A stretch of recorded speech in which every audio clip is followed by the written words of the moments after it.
Una sa lahat, Senate President Tito Soto napalaban sa mga senador na minorya kay Senador Rodante Marcoleta. This is a serious charge. Sino po ang nag-edit? Ako po ba pinatutungkulan niya? At kay Senator Bato de la Rosa. Ang Senado po, hindi po ito noon-time TV show na puro gimmick. Sagot niya ni Soto, When I said mamatay sila na sama ng loob, we were addressing the trolls. Na-misunderstood nila completely, no? habang sina Senador Joel Villanueva at Jinggoy Estrada, gigil pa rin sa pagkakatawid sa kanila sa anomalya. Kahit ho si Satanas, hindi papayag dun sa script niya. At tanggap ka ng suhol sa simbahan. I'm sorry. Strike that from the strike out from the record. Bakit panay senador lang ang gusto nilang ipako sa krus? Porket masikat kami? Ang buong detalye ng mga mainit na balita sa Senado, abangan. Magandang gabi, Pilipinas. Sa Frontline tonight, Kahit hindi naman bakante ang posisyon, Congressman Kiko Barzaga at Congressman Sandro Marcos, posible raw na maglaban sa House Speakership. matapos pangalanan ang mga mamumuno at pangamiyembro ng Independent Commission for Infrastructure, Pangulong Bongbong Marcos tiniyak na hindi palalampasin kahit mga kaalyado niya sa flood control group. Kabilang dyan ang pinsan niyang si House Speaker Martin Romualdez. Nasa 200 grupo makikiisa sa binansagang trilyon peso march sa September 21. Ilang transport groups ay kinakasaring tigil pasada ngayong linggo. Batang ng bastos di umano ng misis ng kanyang kapitbahay na teacher, kutos, batok at sipa ang inabot. Babala ng pag-asa, nagbabadyang La Nina sa Oktubre, magdadala ng mas maraming bagyo, baha at landslide. At silipin ang star-studded at kauna-unahang concert sa Vatican City. Ilan sa mga artista na ka-meet and greet pa si Pope Leo.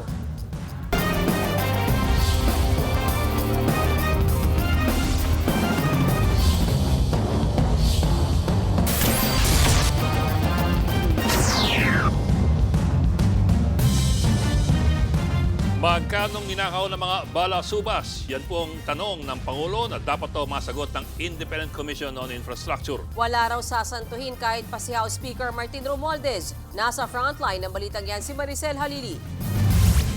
Itinalaga ni Pangulong Bongbong Marcos si retired Supreme Court Justice Andres Reyes Jr. bilang chair ng Independent Commission on Infrastructure o ICI, ang hahawak sa investigasyon sa umano'y anomalya sa flood control projects. Kasama niya sa komisyon si dating DPWH Secretary Rogelio Singson at accountant na si Rosana Fajardo ng SGV & Company. Si Baguio City Mayor Benjamin Magalong naman, special advisor ng ICI. Giit ng Pangulo, hindi matatawaran ang expertise nito bilang dating CIDG chief. The reason he became a special advisor is because he would have had to give up his mayoralship, take on this position. So he chose to keep his mayorship. I don't blame him. But nonetheless, we can use his talents. Sa kabila niyan, tinawag ni dating Senador Antonio Trillanes IV na protektor ng mga kaalyado ng mga Duterte si Magalong. Nauna naman ng iginiit ng alkalde na magiging patas siya bilang investigador. Tiniyak din ng Pangulo na mananatiling independent ang komisyon. Walang makikialam, walang politikang sisiksik. Don't politicize this. It's simple numbers dito. Simple lang to. Magkano ang ninakaw na pera ng mga balasubas na ito? Maging ang pinsan niyang si Speaker Martin Romualdez na nadadamay sa issue, hindi raw sasantuhin kung may ebidensyang lalabas. They will not be spared. Wala tayong kinikilingan, wala tayong tinutulungan. Wala namang maniniwala sa'yo hanggat gawin mo eh. So, gagawin namin. Si Speaker Romualdez naman, buo ang suporta sa panawagan ng Pangulo. Aniya hindi magiging kanlungan ang katiwalian ng Kamara. Walang itinatago, walang poprotektahan at higit sa lahat, hindi lilihis sa interes ng taong bayan.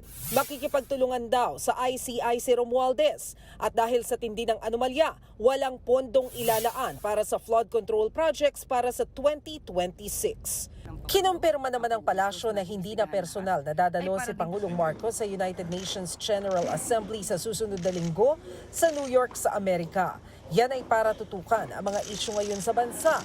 Itinalaga bilang kinatawan ng Pangulo sa UNGA si Foreign Affairs Secretary Tess Lazaro. Nagbabalita mula sa Frontline, Maricel Halili, News 5. Sa wakas, nabuo na rin ang Independent Commission for Infrastructure. Ito po ang investigating commission na binuo ng Malacanang para busisin ang mga milagro sa mga flood control projects sa nakaraang 10 taon. Tatlo po ang miyembro nitong komisyon, si dating Justice Andres Reyes Jr., dating Public Works Secretary Rogelio Singson, at ang Certified Public Accountant na si Rosana Fajardo. Si Baguio Mayor Benjamin Magalong magsisibi lamang na Special Advisor.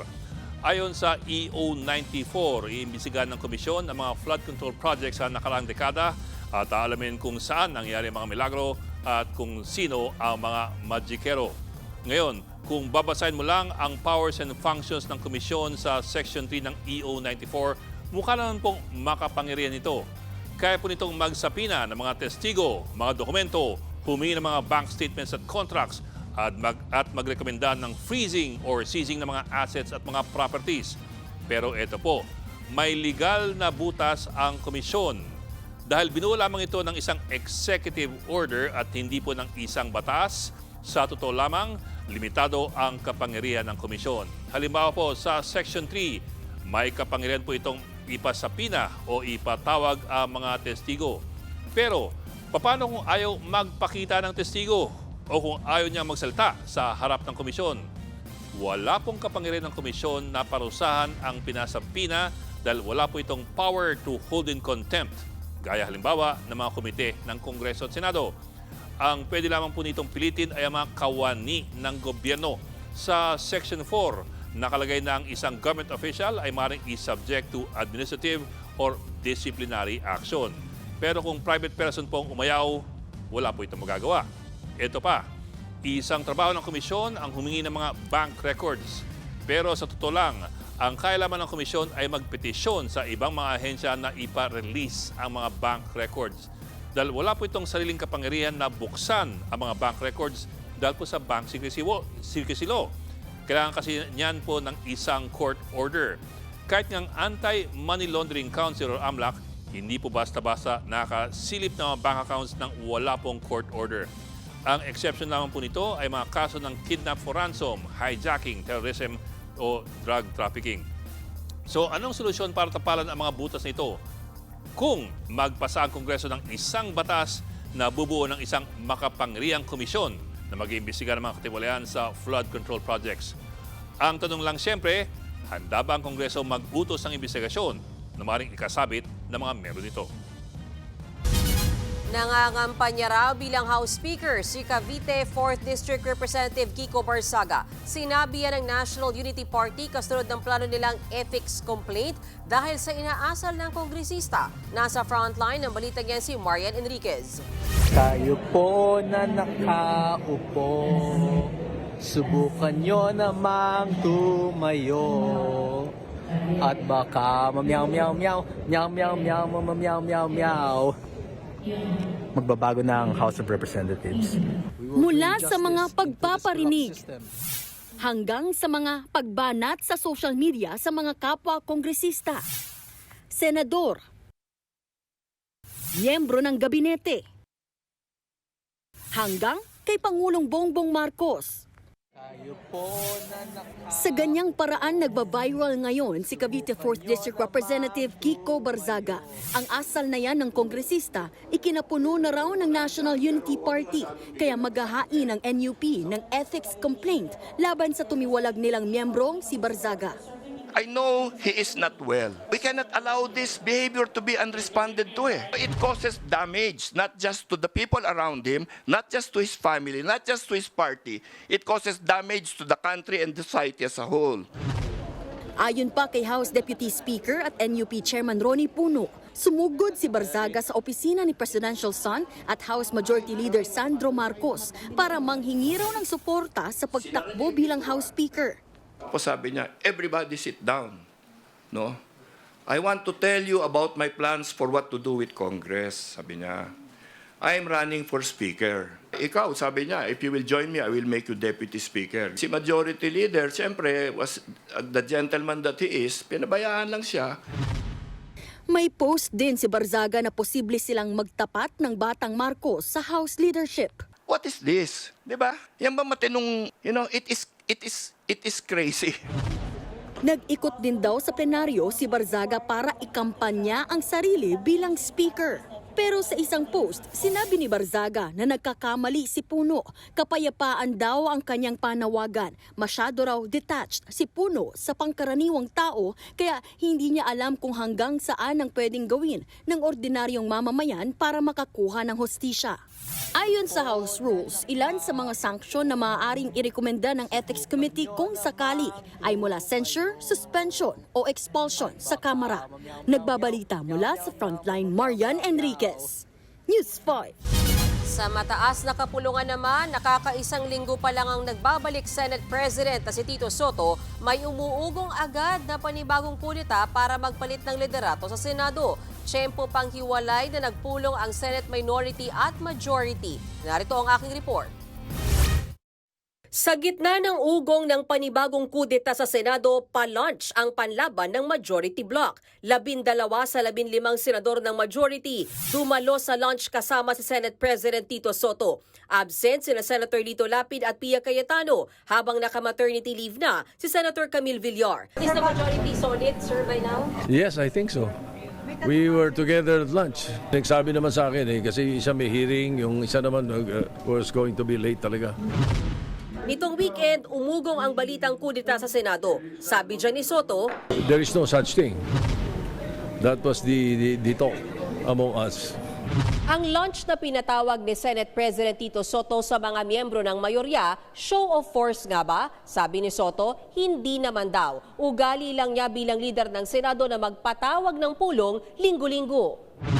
Kanina nag-post naman si Senator Amy Marcos ng litrato ng pulong daw ng anyay Lucky 9 Minority. Itinanggi rin ni Senator Amy ang chismis ng kudeta. Ang pinag-uusapan lang namin is staying alive. Dagdag pa niya, kung mawawalan man siya ng hawak na komite dahil ayaw niyang sumali sa mayorya, ayos lang. Sanay ako sa minority. Sanay ako sa oposisyon. Pag sinabi ng jowa mo, ayaw ko na sa'yo, magpupumilit ka pa. Wala rin daw alam sa issue ng kudeta si Senator Dante Marcoleta. Hindi ko naman alam yan. Hindi naman ako chismoso. Pero si Senate Minority Leader Alan Cayetano, aminadong posible pa rin magpalit ng liderato. Hindi lang daw sila actively nangangampanya sa ngayon. May timing yan eh. Di ba yung kakaupo nila. Di syempre solid pa sila. The minority always wants to be the majority. Nagkainitan sa Senado, isa-isang sinagot ni Senate President Tito Soto ang mga paninita sa kanya na mga miyembro ng Minority Bloc, kabilang sa pinagtarunan ng tungkol sa paglalagay sa mga diskaya sa Witness Protection Program at ang kustodiya ng District Engineer na si Bryce Hernandez. Narito ang aking report. Isang linggo pa lang sa pwesto, napalaban na agad sa mga miyembro ng minorya si Senate President Tito Soto sa isang press con. Unang bumira si Senator Dante Marcoleta. Pinalagan niya ang sinabi ni Soto sa interview noong Miyerkules sa programang Sa Totoo Lang ng 1PH tungkol sa affidavit ng mag-asawang Sara at Curly Discaya. Kasi may suspetsa kami na inedit yung affidavit eh. Okay. So not only that, we have to verify the statements. Bagamat walang pinangalanan si Soto, mukhang tinamaan si Marcoleta. Paano kayo nagsuspetsa? Ano po ang ginamit ninyong batayan at pagsususpetsahan ninyo na maring inedit yung affidavit? Kanina, nagharap sa plenaryo ang dalawa. Buwelta ni Soto, teka lang daw. Personal na opinyon ang kanyang sinabi. Bukod pa dyan, pinagtarunan din ang hiling na ilagay sa Witness Protection Program ang mga diskaya.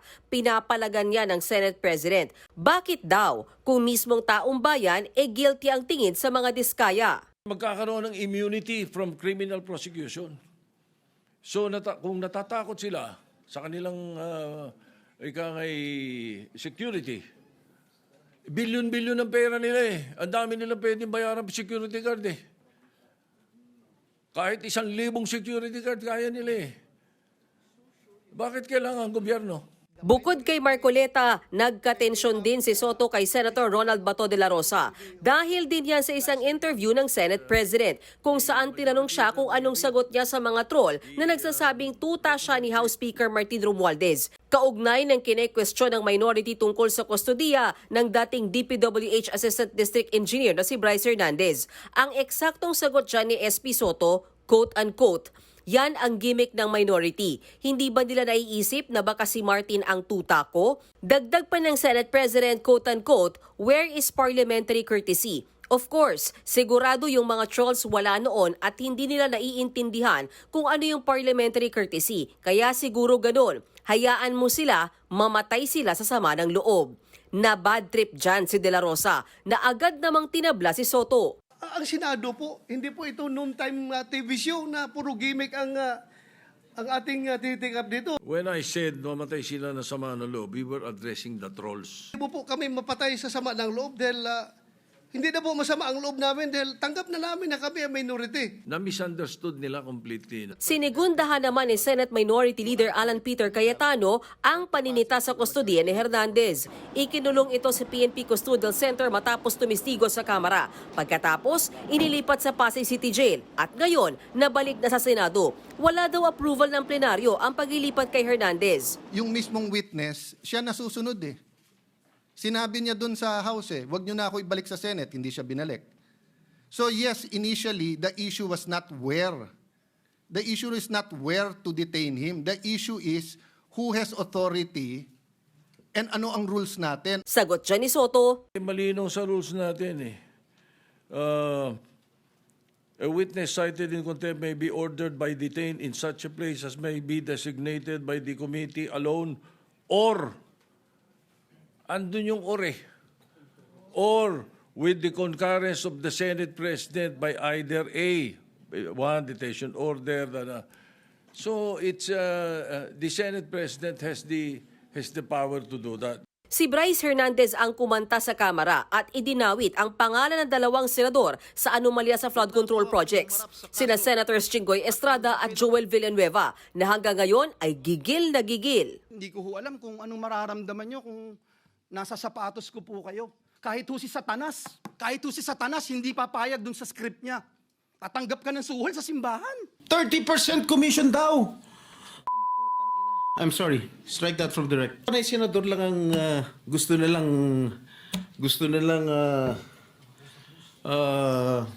ipako sa krus.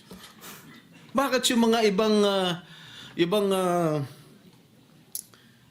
mga politiko?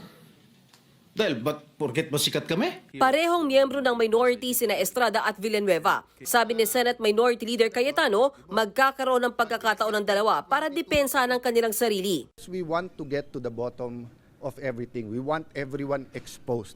Wala tayong sasantuhin kahit mga senador. Sa Huwebes, magpapatuloy ang investigasyon ng Senate Blue Ribbon Committee kung saan inaasahang ilalabas ang CCTV nang umano'y nag-deliver ng suhol sa isang staff ng Senado. Dead on the spot ang isang rider matapos barilin sa San Jose del Monte sa Bulacan. Ang biktima, inabangan daw ng mga suspect na dati na nilang kaalitan. Nasa frontline na balitang yan si Hannibal Talete. Umalingaw-ngaw ang sunod-sunod na putok ng baril sa barangay Graceville, San Jose del Monte, Bulacan nitong Biyernes. Tinamaan ang isang rider na makikita ang biglang natumba. Sa eskinita, pinaputukan pa siya ng gunman hanggang sa unti-unting bumagsak. Nilapitan pa ang biktima at pinaputukan. Siniguradong patay. Binaril sa ulo, dead on the spot ang rider. Tumakas ang gunman, sakay ng motorsiklo kasama ang kasabwat niya na nabaril naman ng biktima sa dibdib. 15 basyo ng bala ang nakuha sa crime scene. Ayon sa pulisya, may dating alitan ang mga suspect at biktima. Inabangan umano ng mga suspect ang rider saka nauwi sa barilan. Binaril na itong biktima itong suspect, ngunit hindi natamaan kaya gumanti lang po itong mga suspect. Sa follow-up operation, naaresto sa ospital sa Santa Maria, Bulacan ang isang suspect na tinamaan ng bala. Nahuli rin ang 4 pa niyang kasamahan sa magkahiwalay na operasyon. Itinanggi naman ng mga suspect na sangkot sila sa krimen. Wala akong kinalaman na Wala akong alam sa nangyari. Napadaan lang po ako nun, sir eh. Nagpasama nung sa akin, hindi ko po alam na ganun po yung mangyayari. Nahaharap ang mga suspect sa reklamong murder. May isa pang tinutugis. Nagbabalita mula sa frontline. Hannibal Talete, News 5. Dating katrabaho raw ng kinidnap na 78 anyos sa businesswoman ang isa sa mga dumukot sa kanya sa Quezon City para manghingi ng ransom. Posible rin daw na malaking tao nasa likod ng kidnapping, lalo't 3 sa mga kidnapper ay mga dating sundalo. Nasa frontline balitang yan si Gary De Leon. Nitong Huwebes, September 11, arestado ang 11 sospek sa pagdukot sa 78 taong gulang na Filipino-Chinese businesswoman. Lahat sila mga Pilipino. 3 sa kanila ay dating marino at sundalo. Ngayong araw, nadiskubre ng PNP Anti-Kidnapping Group na isa sa mga sospek ay dating katrabaho ng dinukot na negosyante. Lumalabas po sa aming custodial debriefing po or pag-interview sa kanila na before employed po yung isa sa kanila. Base sa investigasyon, September 2, papasok sana sa kanyang trabaho sa Maynila ang biktima nang dukutin siya sa Quezon City. Dinala siya sa isang bahay sa Laurel, Batangas kung saan siya nanatili ng higit 1 linggo. Humingi raw mga sospek ng 150 million pesos na ransom sa pamilya ng biktima. Dito na raw nagpasaklolo sa mga pulis ang kanyang pamilya. Hanggang nitong Huwebes, dinala ng 3 sospek ang negosyante sa isang bangko sa Quezon City para mag-withdraw. Pero nakatunog raw sa sitwasyon ng naturang bangko kaya agad silang tumawag ng pulis. Dito na nahuli ang 3 sospek. Naaresto rin kalaunan ng iba pa nilang kasamahan sa mga follow-up operation. Sa ngayon, maayos na ang mga lagay ng mga biktima. Nasampahan naman na ang 11 sospek ng reklamong kidnapping at serious illegal detention. Pero posible raw na may mas malaking tao ang nasa likod nito. Ongoing ang ating investigasyon para po malaman kung meron pa pong ibang kasama sa grupo or kung sino pa po ang merong involvement sa kaso pong ito. Nagbabalita mula sa frontline, Gary De Leon, News 5. Patay ang magkapatid na senior citizens matapos matabunan ng kanilang bahay sa landslide sa Mauban, Quezon. Ayon sa mga otoridad, gumuho ang lupa kagabi bunsod ng malakas na ulan. Nakalabas ang bayang 2 niyang kaanak pero tuluyang natrap ang mga biktima. Unang nasagip ang 62 anyos sa si Leon Chito Ismael kaninang umaga. Dinala pa siya sa ospital pero dineklarang dead on arrival.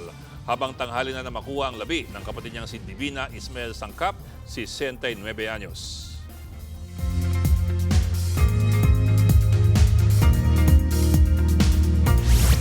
Nagbabala ang pag-asa sa mas maraming bagyo at malalakas na ulan ngayong Burr months. Ayon sa pag-asa, tumaas ang tsansang magsimula ang La Nina sa susunod na buwan. Tinatayang tatagal yan ng hanggang Disyembre. Sa ngayon, nagpapaulan ng buntot ng isang low pressure area sa Mimaropa. Mababa pa ang tsansa nitong maging bagyo. Ayon sa Metra, posibleng bukas ay nasa labas na yan ng Philippine Area of Responsibility. Pero sa Miyerkules, 2 LPA ang nagbabadyang mabuo sa silangan ng bansa. Babantayan natin yan. Para bukas, maghanda sa mga pag-ulang dulot ng easterlies at thunderstorms. Ang mga taga-Hilaga at Kitnang Luzon, Calabarzon, Bicol Region, Western Visayas at ilang lugar sa Mindanao, may chance ring umulan sa hapon dito sa Metro Manila.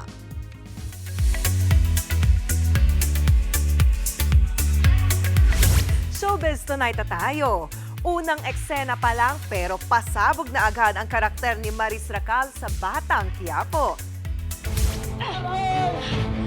Pahabol ka pa talaga, ah! Ano? Ano, pati bang kanigoryo tataluhin mo? Alam mo naman ginagamit niyo yun para sa kabuhayan niyo, di ba? Saan mo binenta? Saan mo binenta? Nasaan yung pera? Pag uulitin mo pa to, kakalat ka rin na kita papunta sa presinto. Naiintindihan mo pa ako? Binabala dyan! Siya si Paula Garcia, isang bagong pulis na magiging boses ng taong bayan. Naka-eksena na rin niya ang ilan pang bagong cast na sina Alger Abernica at Via Antonio. Kakampi kaya sila o kalaban? Lalo na't matindi ang bakbakan ngayon ng kapulisan at ninatanggol. Yan ang ating susubaybayan sa Batang Quiapo alas 8 ng gabi sa Todo Max Primetime 5 ng TV5. Hindi lang pang TV, film at online content dahil ang MQuest makikipagsabayan na rin sa music. Yan ang MQuest Music. Kabilang sa kanilang unang artists, ang singling winners na sina Carmela Lorzano, Marimar Tua at Kit Inchong. Ang tatlong world-class talents nag-monumental contract signing under MediaQuest Ventures, Cornerstone at MQuest Music. Present dyan sina MQuest President and CEO Jane Basas, MQuest Finance Head John Andal, MQuest Artist Head Jeff Remillo, Cornerstone President and CEO Erickson Raimundo at MQuest Music Head January Inigo. Ito naman tayo sa mixed emotion. Sobrang saya. Ayun po, sobrang grateful. Ito na, medyo parang kumakabog pa yung dibdib. This is our first music label after many, many years, right? So, to me personally, this is more than just a milestone. To me, you see it, it's a cornerstone, right? It's a cornerstone of our ambition to have a more meaningful entertainment business, right? And I know that music is at the heart of that because music is something that lasts forever. Marami pa tayong pasabog na showbiz update sa aking pagbabalik. Susunod, halos lahat ng flood control projects sa Quezon City mula 2022 hindi na-coordinate sa LGU. Karamihan, mali ang lugar o hindi mahanap. Makati Mayor Nancy Binay at Taguig Mayor Lani Cayetano na magkatabi sa isang event, tinawag ni Pangulong Marcos na mag-BFF. At reunion K-drama ni na Suzy at Kim Wubin may pasilip. Magbabalik pa ang Frontline Tonight.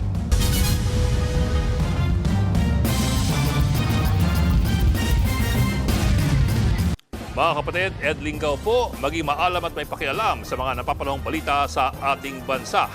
Para sa mas malilimang pagtalakay at paghimay sa mga issue at headlines, mag-follow at mag-subscribe sa social media pages ng News 5.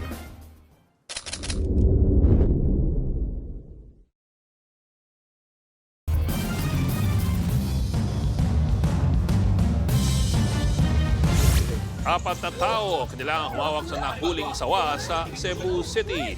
Naisbatan po ito sa bakuran ng isang bahay, kaya agad tumawag ng tulong. 2 oras ang itinagal bago nahuli ang sawa. Hindi pa malinaw kung saan ito nanggaling. Itinurn over na ito sa DENR. Nakitaan ang mga anomalya higit 300 proyektong kontrabaha sa Quezon City na may halagang 17 billion pesos. Kabilang dyan ang mga drainage improvement project na itinayo sa mga lugar na hindi naman madalas binabaha. Nasa frontline ng balitang yan si Rainiel Pawi.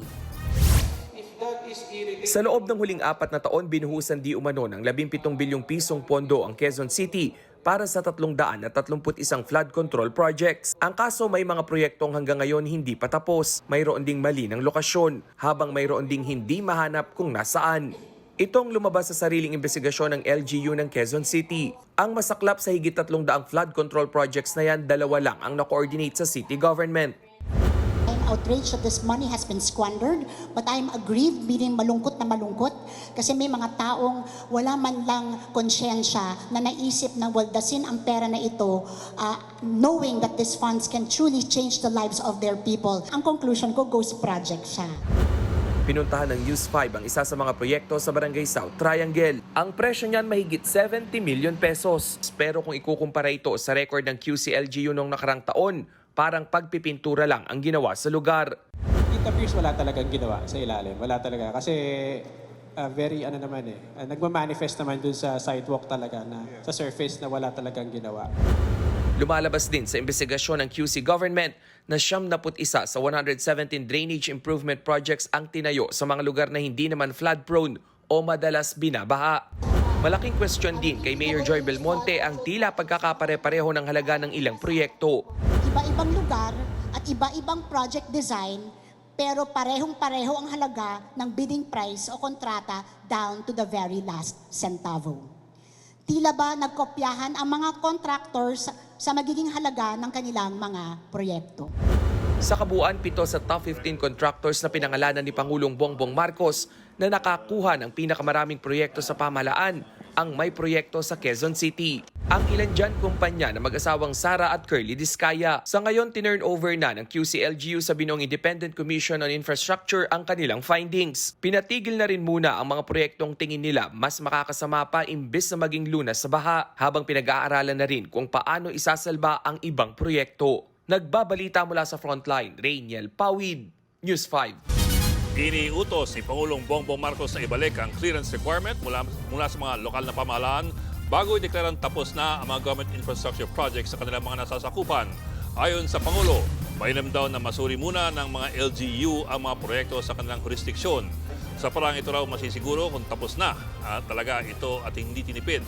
Sinabi po yan ng Pangulo sa parehong press con kung saan pinakilala niya bilang chairman ng Independent Commission on Infrastructure si dating Supreme Court Justice Andres Reyes Jr. This is an important safeguard dahil pagka nasa LGU ka, hindi mo naman pinagkikitaan yung project. Kaya ang maliwanag, titignan to talaga na tama na yung kalsada, 8 inches talaga yung konkreto. Pagka may asphalt overlay, makapal talaga yung asphalt overlay. Yung flood control, lahat yan.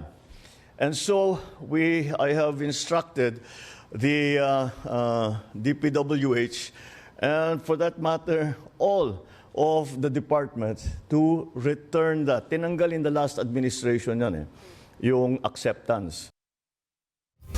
Sa gitna ng issue ng hatian ng Makati at Taguig sa Embo Barangays, tinawag ni Pangulong Bongbong Marcos na mag-BFF ang mga alkalde nitong sina Nancy Binay at Lani Cayetano. Kung bakit, alamin sa Frontline Report ni Radial Pawi.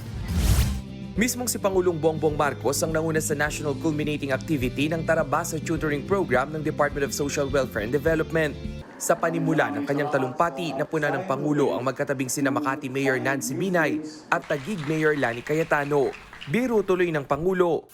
Ang dalawang mag-BFF na Lady Mayors, Mayor Lani Cayetano, and may bagong halal na Makati City Mayor Nancy Binay.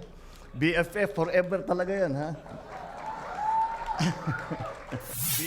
Sumakay naman sa biro ng Pangulo ang dalawang alkalde. Ginanap ang programang yan sa University of Makati na sakop na ngayon ng Taguig. Matatanda ang naging mainit na usapin ng 2021 Supreme Court decision nang igawad nito ang 10 Embo Barangays ng Makati sa Taguig. Nitong Mayo, sinabi ni Binay na handa siyang makipag-usap kay Cayetano para linawin ang hatian ng Makati at Taguig sa mga pampublikong pasilidad na sakop ng Embo Barangays. Nagbabalita mula sa Frontline, Rainiel Pawid, News 5.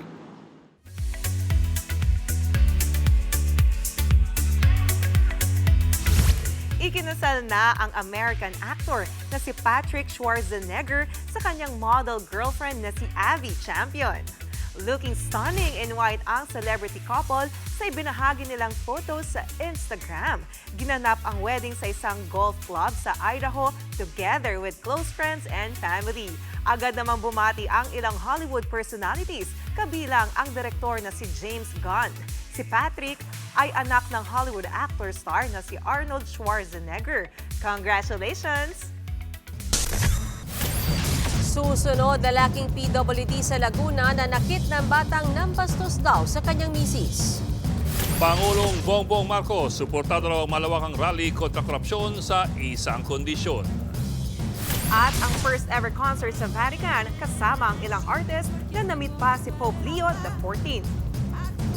Tutok lang mga kapatid dito sa Frontline tonight.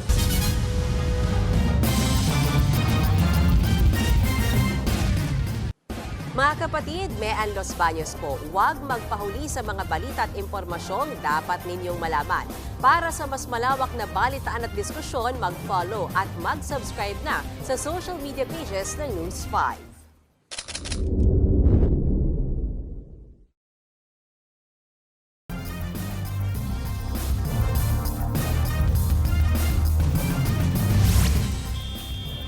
Sample sa video ang pagsalpok ng SUV sa isang tricycle sa Santa Cruz, Marinduque. Kakaliwasan ng tricycle nang mabangga ng SUV. Patay ang tricycle driver habang sugatan ang pasahero nito. Patuloy ang iniimbestigahan ng pulisya. Sa pool sa CCTV ang pagkutos at pagtadyak sa isang bata ng kanilang kapitbahay sa Laguna. Giit ng salarin, inasar at minura raw ng bata ang kanyang misis. Nasa frontline ng balitang yan si Gary De Leon. Nagkukulitan pa habang nag-uusap sa labas ng bahay. Ang tatlong batang yan sa barangay Magsaysay sa San Pedro, Laguna. Nilinis nila ang lente ng CCTV gamit ang tissue.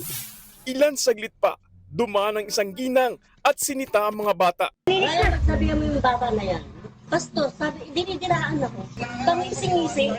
Maya-maya, dumating ang PWD na mister ng ginang. Itinulak ang isang bata, kiutusan at binatukan pa ang isa. Pag sinasaway kayo, tumigil na kayo. Ha? Lumabas naman at umawat ang anak ng nanakit habang pumasok naman sa kanilang bahay ang mga bata. Pero ang lalaki, humabol pa ng tadyak at nag-dirty finger pa. Napanood naman ng mga kaanak ng mga biktima ang nangyari. Hindi raw nila inakalang magagawa ito ng isa pa man ding guro. Hindi ko ba matanggap kasi ginawa po sa kanya. Kailangan po niya may magdusa po sa ginawa po niya. Nabigla kami doon sa nakita namin na video. Sakaling mahina yung bata, maaaring makapatay. Nagkasakit nga yan kagabi, nilagnat, nangangatog. Ayon sa PWD na guro, binastos ng mga bata ang kanyang misis, kaya nagalit siya. Aminado siyang mali ang pananakit, pero may dahilan daw siya sa kanyang ginawa. May mga mura, meron din naman. Ang huling narinig ko, ang pangit mo ate, para sa akin, justified yung ginawa ko. Desidido ang pamilya ng biktima na magsampa ng reklamong child abuse laban sa guro. Nagbabalita mula sa frontline, Gary De Leon, News 5. Suportado raw ni Pangulong Bongbong Marcos ang kabi-kabilang protesta kontra korupsyon. Basta raw payapa itong idaraos. Kabilang sa mga kinakasa ang trillion peso march. Inasa ang daduluhan ng 200 grupo sa September 21. Excuse me. Siyempre niyan sa anniversary ng martial law. Nasa frontline ng balitang yan si Kari Kitor. Nag-ingay sa harap ng opisina ng DPWH sa Maynila ang grupo ng mga siklista. Yan ang contractor, Bike Ride Against Corruption. Sa Marikina, merong takbo laban korupsyon. Lahat daw ng kurakot dapat managot. Ang mga nanay na ito naman sa Quezon City, idinaan sa Zumba ang protesta. Stress na stress ang mga nanay at para mailabas ang stress na yan, kailangan idaan sa indak, sa Zumba. Warm up pa lang daw yan para sa mas malawak pang kilos protesta. Nasa 200 grupo ang sasali sa trillion peso march sa EDSA People Power Monument sa Linggo, September 21. Itinaon ang rally sa anibersaryo ng deklarasyon ng martial law. Nasa boiling point na yung galit ng taong bayan. Bumubulwak na ang galit. Magkakaroon din ng protesta sa Luneta. At ipakita po natin na sobra na yung ginagawa ng ating mga nasa pwesto. Hindi natapos yung korupsyon sa PDAP scam. Patalsikin yung mga tao na may kasalanan. Hindi na kaya ng simpleng pagpapatalsik, paggawa ng batas uli, lalo nang hindi kaya kung simpleng lifestyle check dahil ang kakapal ng muka ng mga magnanakaw. Magkakasa naman ng 3 araw na transport strike ang grupong Manibela mula Miyerkules hanggang Biyernes. Ang piston sasali sa tigil pasada sa Huwebes lang. Si Pangulong Bongbong Marcos naiintindihan daw ang kabi-kabilang protesta. Basta raw dapat mapayapa ang mga rally. If I wasn't president, I might be out in the streets with them. To show that you are enraged, to show that you are angry, to show that you are disappointed, to show that you want justice, to show that you want fairness. What's wrong with that? Nasa 2,500 na pulis ang inaasahang ide-deploy sa Metro Manila sa September 21. Hindi rin daw maghihigpit ang PNP sa no permit, no rally policy. Provided ito po ay orderly at peaceful. Ini-implement ng Philippine National Police yung ating pong maximum tolerance. Nagbabalita mula sa Frontline, Kari Kitor, News 5.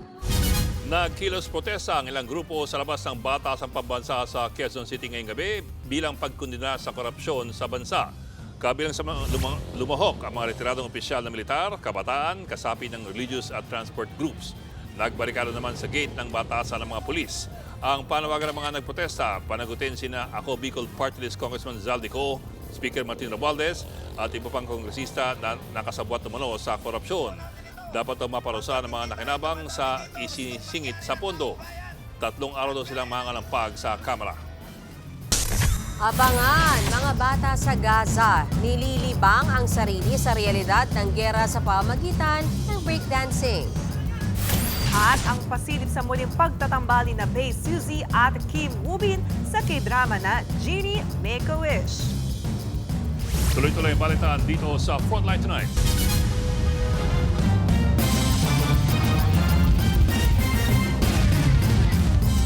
Mga kapatid, Johnny Alipon po, maging updated sa latest entertainment at lifestyle. Huwag magpahuli, mag-follow at mag-subscribe na sa social media pages ng News 5.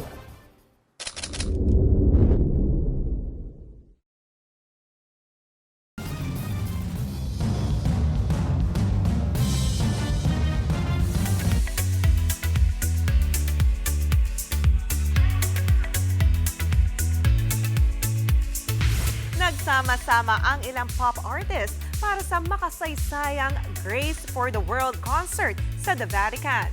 Kabilang dyan sina Pharrell Williams, GOT7 Bam Bam, John Legend at Karol G. Tampok din ang drone show kung saan ginamit ang nasa 3,000 drones. Ito ang first ever public concert sa Vatican na ginanap sa St. Peter's Square. Bahagi ito ng selebrasyon ng 2025 Jubilee Year. Bago ang concert, naka-meet and greet ng mga artists si Pope Leo para sa World Meeting on Humanity Fraternity. Mensahe ng Santo Papa sa forum, No to War, Yes to Peace. May patikim uli sa kanilang reunion K-drama sina Suzy at Kim Woo-bin. Naglabas ang Netflix ng photos mula sa ilan nilang eksena sa Genie Make-A-Wish. Ang caption dyan, the genie finally meets the most dangerous and beautiful master. This October na yan mapapanood. Reunion ito ni na Suzy at Woo-bin after ng kanilang hit 2016 K-drama na Uncontrollably Fond. At yan ang latest and hottest sa Frontline Showbiz tonight. Ako si Johnny Alipon. Happy Monday mga kapatid!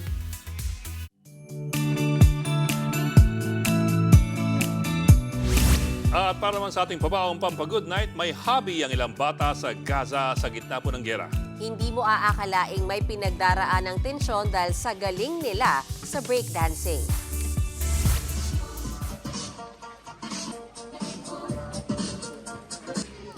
Nagpakita ng the move sa mga kabataan. Hindi alintana ang sira-sirang gusali sa kanilang paligid.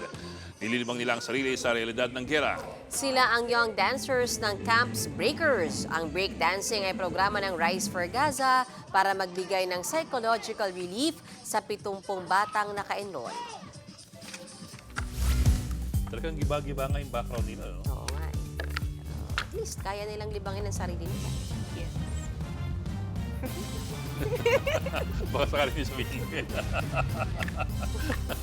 Yan po ang 45 minutong mag-iwan sa mga headlines. Kasi kami hirap kami yung banter ni Bok eh. Balit ang diskusyon para sa paghubog ng matalinong opinyon. Kami yung kasangga sa pagbabalita. Ako po si Mayan Los Baños Oroseo. Ako po si Kadling Gao. Magandang gabi.